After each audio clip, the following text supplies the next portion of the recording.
మరి ఎలారా ఎప్పుడు నాశనం అయిపోతావో. దాన్ని నమ్మి అడుగు పెట్టావు బెంగళూరులో ఒక్కడివే ఒంటరిగా? నీకు ఒంట్లో బాగాలేదు, దాన్ని నమ్మి వెళ్ళొద్దురా అంటే దాన్ని నమ్మి వెళ్ళి అన్ని దాని చేతిలో పెట్టి ఈరోజు రోగం పెద్దది చేసుకొని సున్నాతో మళ్ళీ వచ్చి వెనక్కొచ్చి పడ్డావు.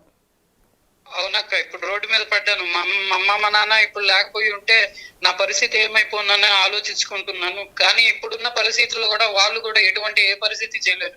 వాళ్ళకి వయసు మీద పడింది. ఎంతవరకు నేను వాళ్ళకి భారంగా ఉండగలననే ఇంకా బాధగా ఉంది. బాధగా ఉన్నా నీ చదువు నీకుందిలేరా, ఇవాళ కాకపోతే రేపైనా ఆ సొరియాస్ నుంచి బయటపడతావు, మళ్ళీ నిలబడి చదువుకోగలుగుతావు, నీకే ప్రాబ్లం ఉండదు. కానీ ఆ దరిద్రుల గురించి ఆలోచించడం మానేసే, ఇంకా పోయిందేదో పోయింది.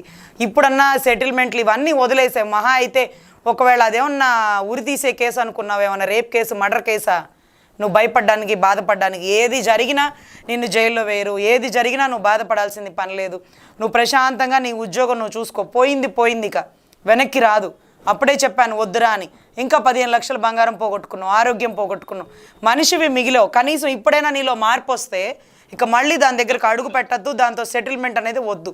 ఏదైనా వస్తే వాళ్ళే కబురు చేస్తారు కదా, కేసులు వేస్తారు కదా, అప్పుడు చూసుకుందాం. సరేనా? ఇప్పుడు ధైర్యంగా ఉండండి అమ్మా. కాస్త తగ్గిందా డిసీజ్ అంతా? డిసీజ్ ఇప్పుడు 80% వరకు క్యూర్ అయిందాక ఇంకా 2-3 మంత్స్ టైం పడుతుంది. నేను ఆయుర్వేదిక్ ట్రీట్మెంట్ తీసుకుంటున్నాను. తీసుకోమ్మా, జాగ్రత్తగా ఉండు, మంచి ఫుడ్ తిను. అమ్మా నాన్న బాగా వండి పెడతారు కాబట్టి నీకు ఇబ్బంది లేదు.